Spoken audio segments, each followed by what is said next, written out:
मैं तो सबके साथ हमेशा ही अच्छा करता हूँ, फिर आखिर मेरे साथ ही बुरा क्यों होता है? भगवान हमेशा अच्छे लोगों के साथ ही बुरा क्यों करते हैं? यह एक ऐसा सवाल है जो हर एक व्यक्ति के मन में कभी ना कभी आता है, और अक्सर हम लोगों को यह सवाल उठाते हुए सुनते हैं कि हमने किसी का क्या बिगाड़ा है। हमने सबकी मदद की, सबका भला सोचा, फिर हमारे साथ ही बुरा क्यों होता है? तो चलिए जानते हैं कि आखिर ऐसा क्यों होता है, कि आखिर हमेशा अच्छे लोगों के साथ ही बुरा क्यों होता है। तो इसका उत्तर हमें अपने शास्त्रों और ग्रंथों में मिलता है, और साथ ही कई PLR यानी कि पास्ट लाइफ रिग्रेशन थेरेपिस्ट का मानना है कि हम आज जो भी है, चाहे खुश हो या दुखी, सब हमारे पिछले जन्मों के पाप और पुण्यों के कारण ही है। कहते हैं कि हमें अपने किए गए पापों की सजा भुगतनी ही पड़ती है, चाहे वो धरती का जेल हो या ऊपर का। यहाँ भले ही हमें माफ कर दिया जाए या सजा कम हो जाए, लेकिन प्रकृति हर एक कर्म का हिसाब रखती है। कर्मों के कारण ही हमें बार बार जन्म मरण के चक्कर में पड़ना पड़ता है, और हमारा जीवन भी पिछले जन्मों के कर्मों से ही बनता है, जिसे हम भाग्य कह सकते हैं। लोग कहते हैं कि भगवान ने मुझे इतना खराब भाग्य क्यों दिया, लेकिन जरा सोचिए, इस ब्रह्मांड में सारे जीव, इतने मनुष्य, उसमें से भगवान को बस एक आपसे ही क्या दिक्कत होगी जो भगवान आपको ही खराब भाग्य दे देंगे। दरअसल हमारे भाग्य भगवान नहीं, बल्कि हमारे ही कर्म बनाते हैं। हमारे पिछले कर्मों को, चाहे वो पिछला जन्म का हो या फिर इस जन्म का अतीत, उसे प्रारब्ध कहा जाता है, जो हमारा भाग्य निर्धारित करता है। और आज के हमारे कर्म हमारा भविष्य निर्धारित करता है। लेकिन इसका क्या प्रमाण है कि पिछला जन्म जैसा भी कुछ होता है, जिसकी सजा हमें वर्तमान और भविष्य में भी भोगना पड़ता है? बाकी लोग तो इस पर मानते ही नहीं, और ना ही साइंस इसे मानता है। तो इसका प्रमाण है हमारे शास्त्र और धर्म ग्रंथ श्रीमद् भागवत गीता में भी पुनर्जन्म की बात की गई है, और हमारा धर्म पुनर्जन्म में विश्वास रखता है। सबसे बड़ा उदाहरण है रामायण और महाभारत। त्रेता युग में भगवान विष्णु के अवतार श्री राम ने बाली का वध पीछे से किया था, जिसकी सजा उन्होंने अपने अगले जन्म यानी कि द्वापर युग में श्री कृष्ण के रूप में भोगा। श्री कृष्ण का अंत बलि के ही पुनर्जन्म एक शिकारी के द्वारा हुआ, जिन्होंने उन्हें अनजाने में दूर से तीर मारा था। जरा सोचिए, श्री कृष्ण तो खुद भगवान थे, फिर भी उन्हें अपना प्रारब्ध भुगतना पड़ा। वो चाहते तो उसे टाल सकते थे, परंतु उन्होंने ऐसा बिल्कुल भी नहीं किया। दूसरा उदाहरण हमें मिलता है महाभारत में पितामह भीष्म के संदर्भ में। जब कुरुक्षेत्र में पितामह भीष्म बाणों की शैया पर लेटे अपनी मृत्यु की प्रतीक्षा कर रहे थे, तब उन्होंने श्री कृष्ण से यह प्रश्न पूछा था कि हे श्री कृष्ण, मैंने अपने इतने सारे जन्म देख लिए, लेकिन मुझे एक भी ऐसा कारण नहीं मिला जिस कारण मुझे ऐसे बाणों की पीड़ा को सहनी पड़े।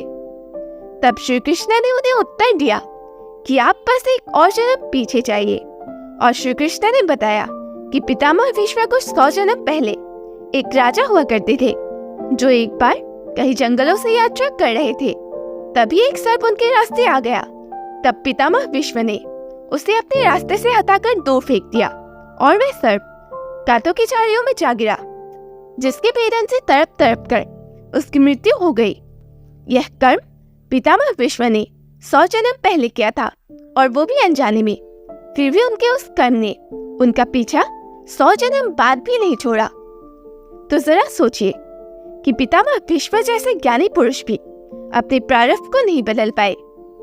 साथ ही महाभारत में विदुर जी का भी उल्लेख मिलता है, जो कि असल में धर्मराज यानी कि यमराज थे। उन्हें मांडव्य ऋषि के द्वारा एक श्राप के कारण धरती पर एक दासी के पुत्र के रूप में जन्म लेना पड़ा था, जो साक्षात काल के देवता होकर भी अपने कर्म से मुक्त नहीं हो पाए थे। सिर्फ यही नहीं, हमारे पुराण ग्रंथ सभी में पूर्व जन्मों के बारे में बताया गया है। तो जरा सोचिए, अगर पितामह भीष्म और धर्मराज जैसे महात्मा, धर्मात्मा और स्वयं भगवान अपने प्रारब्ध को नहीं बदल पाए, तो हम जैसे साधारण लोग आखिर क्या कर सकते हैं? ऐसे में लोग पूछेंगे, अगर सब कुछ प्रारब्ध ही है, और इसकी सजा हमें भुगतनी ही है, तो फिर आज हम इतनी पूजा पाठ मेहनत क्यों कर रहे हैं? और स्पिरिचुअलिटी, इन सब का आखिर क्या फायदा? तो आज जो भी हम कर्म और मेहनत कर रहे हैं वो हमारा क्रियामान कर्म बन रहा है, जो हमारा भविष्य बना रहा है। अगर आज हम अच्छे कर्म करेंगे तो हमारा भविष्य अच्छा होगा। इसलिए भगवान कहते हैं कि कर्म करो, फल की इच्छा मत करो। और रही बात हमारी स्पिरिचुअलिटी और पूजा पाठ मेडिटेशन की, तो वो हमें खुद को और प्रकृति के नियमों को जानने में हमारी मदद करता है। इससे हमारे प्रारब्ध तो नहीं कटेंगे, लेकिन उसे झेलने की ताकत और साक्षी भाव में रहने का गुण हम में आ जाएगा। और कुछ हद तक जहाँ शायद तलवार की चोट लिखी थी वो सुई की चोट से कट जाए, यानी कि हमारी सजा शायद थोड़ी कम हो जाए। तो जरा सोचिए, कोई आपके साथ कुछ भी बुरा करे और आपकी आत्मा तक काबू थे और तकलीफ झेले, क्या तब आपके दिल से उनके लिए हाय नहीं निकलेगी? आपका वो दुख ब्रह्मांड में लिखा जाता है, जिससे आपको तकलीफ देने वाला नहीं बचता। उसे उसकी सजा मिलकर ही रहती है, चाहे वो इस जन्म में हो या फिर अगले जन्मों में। आज इंसान कहता है, अरे हम तो इतने अच्छे हैं, इतना पूजा पाठ दान पुण्य करते हैं, फिर भी हमारे साथ बुरा होता है। और भगवान उन बुरे लोगों को तो देखता ही नहीं, उन्हें तो भर भर के खुशियां देता है। तो आज जो भी इंसान अच्छा है और भले ही उसने इस पूरे जीवन में कोई भी पाप नहीं किया हो, क्या उसने अपने पूर्व जन्मों को देखा है? उसने अपने पूर्व जन्मों में अनेकों पाप किए होंगे, लेकिन आज उसे वो याद नहीं।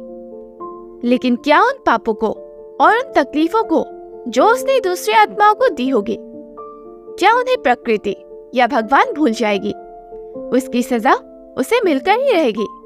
लेकिन हाँ, आज अगर वो इंसान धर्म पर चलता है, अच्छे कर्म करता है, दूसरों की मदद करता है और पूजा पाठ भी करता है, तो उससे वह अपने भविष्य को जरूर ही अच्छा बना सकता है।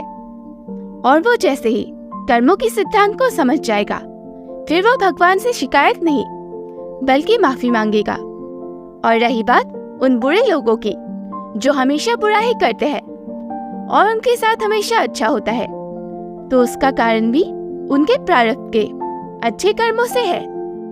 पर जैसे ही उनके वो संचित पुण्य कर्म नष्ट हो जाएंगे तो उन्हें भी कष्ट भोगना होगा। और रही बात उनके भविष्य की, तो वो अपने बुरे कर्मों से अपना भविष्य खराब कर रहे हैं।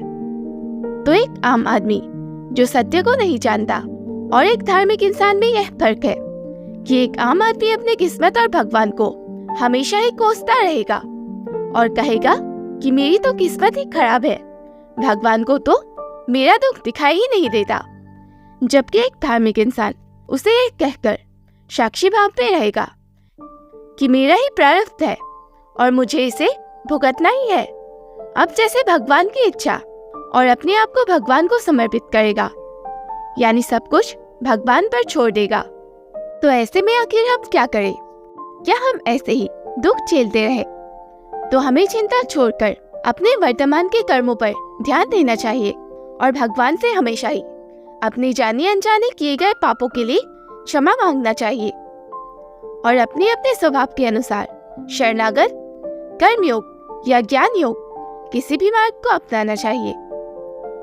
इससे आपको वो सजा मिले ना मिले, पर हाँ, उसे झेलने की ताकत जरूर मिल जाएगी और अब भगवान और दोस्तों को दोष देना बंद कर दोगे। तो यह थी आज की वीडियो। इस टॉपिक पर आपके क्या विचार है? कमेंट्स में जरूर बताएं। मिलते हैं जल्द ही। हर हर महादेव।